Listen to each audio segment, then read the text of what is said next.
The University of Toronto has rescinded an employment offer to a prominent international academic, Valentina Azarova, because she's been critical of Israel's human rights abuses. Now, before I get into this is the kind of story where if it was, say, somebody who was critical of Palestinians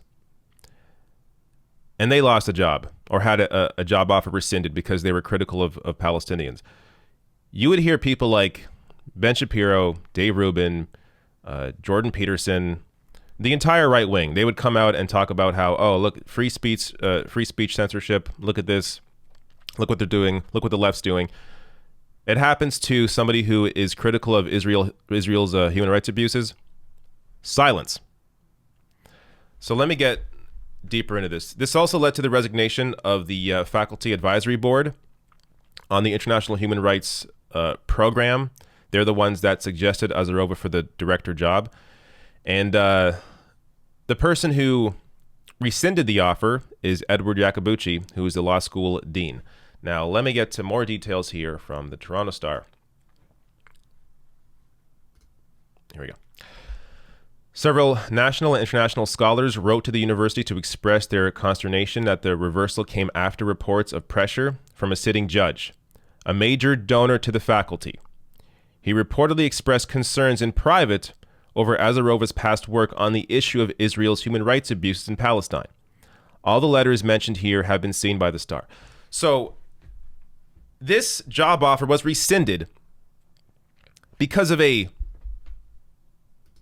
major donor to the faculty. This is how they actually alter the conversation.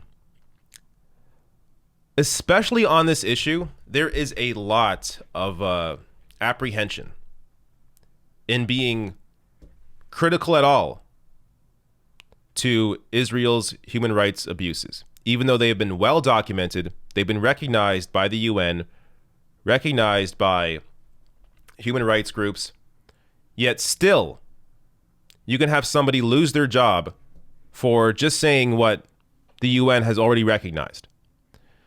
Now, there's a little more detail here because there was, so the dean here claims that he did not make her an offer. So this gets to another issue where the dean at least is pretending that he did not make her an offer, but there's been an update to the story showing that, in fact, he did. So one email from Assistant Dean Alexis Archibald on August 21st to Audrey Macklin and Wong says in part, quote, spoke to the UT employment lawyers today, and they confirmed that we can hire Valentina as an independent contractor and roll her into the permanent position when she has her permit in hand. Valentina is happy with this. So right there, actually, I think there's one more quote here, or one more paragraph. As for the faculty's timing needs, another email from Archibald to Macklin and Wong on August 20th says, quote, in a nutshell, we are hoping to work out a way for Valentina to start work for us before she has a Canadian work permit in hand. Valentina is willing to start working remotely immediately. She plans to move to Canada by December. So they had claimed, the university had claimed that they did not offer her a job. And it was because there were issues over immigration. Because right now the border is basically closed because of COVID. So they're having issues with that. That's what they were saying.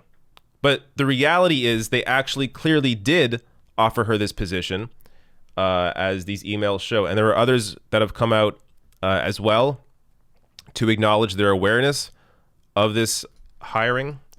So Kevin John Heller here, who is a professor of international law and security at the University of Copenhagen, tweeted out saying, as the article reports, U of T claims it never made Azarova an offer, so it did not rescind one.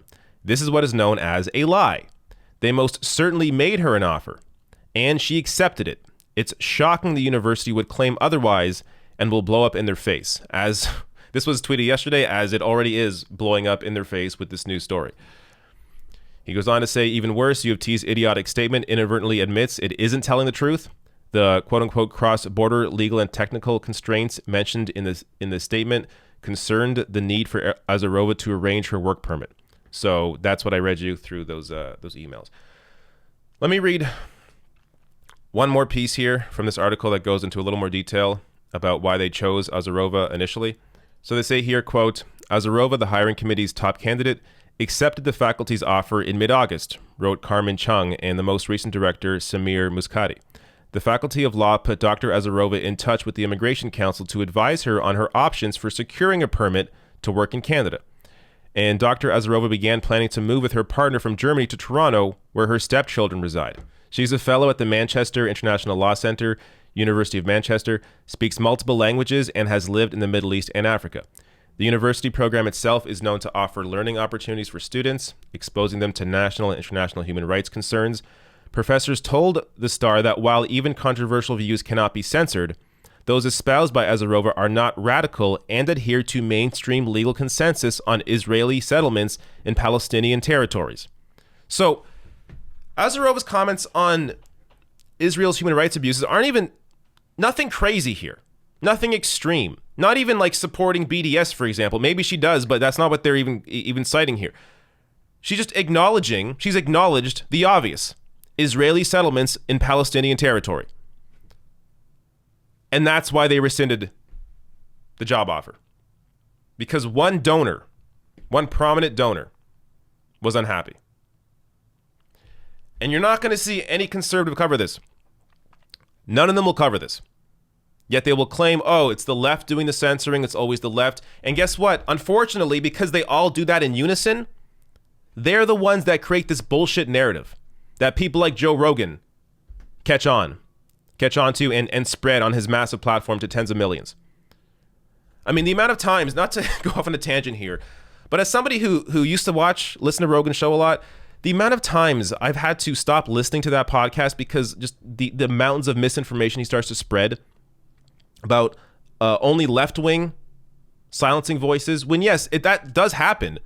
It also happens here. And this is never brought up. This is never brought into the conversation. Not even to mention the actual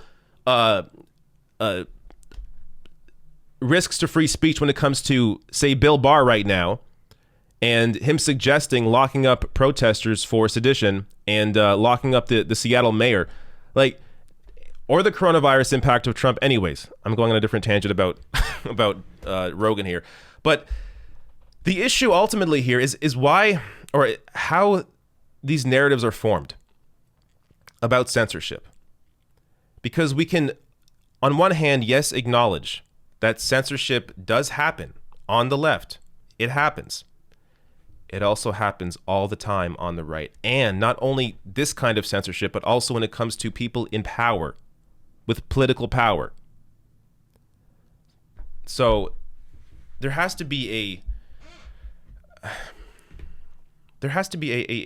a different way to address these issues where we can actually look at this with a clear head and understand that these narratives are being formed in one particular way to push a certain narrative, while those same people who claim to care about free speech are going to completely ignore the story.